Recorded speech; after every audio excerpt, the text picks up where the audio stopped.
నమస్తే, welcome to 4 Sides TV. Jangaon జిల్లా దేవరుప్పల మండలంలోని రామరాజుపల్లి, ధరావత్ తండా, ధర్మగడ్డ తండా, సీతారామపురం, ధర్మపురం గ్రామాల్లో ఎండిపోయిన పంట పొలాలను రాష్ట్ర మాజీ మంత్రి ఎర్రబెల్లి దయాకర్ రావు పరిశీలించారు. రైతులతో మాట్లాడి వివరాలు తెలుసుకున్నారు. రైతుల గోడు విన్న ఆయన వెంటనే స్పందిస్తూ నీటిపారుదల శాఖ అధికారులతో ఫోన్లో మాట్లాడారు.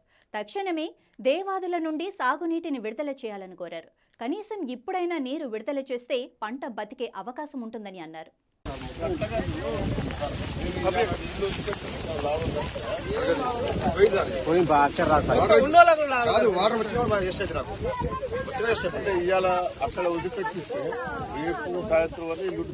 కొందరు సాయం అవుతాయి సార్,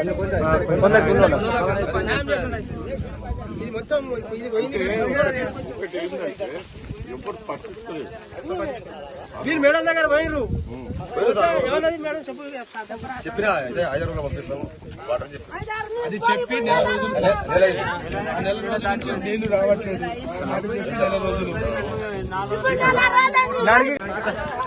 పోయినసారి మనం మంచిగా ఇచ్చాము, 4-5 రోజులు ఇచ్చి ఇప్పుడు ఏమైంది మరి? అది కాకపోతే ఎన్ని మనం చూసుకోవచ్చు కదా, పొలాలన్నీ ఎండిపోయినాయి కదా. ఎన్ని రోజులు అందిస్తావు నాకు నీళ్ళు?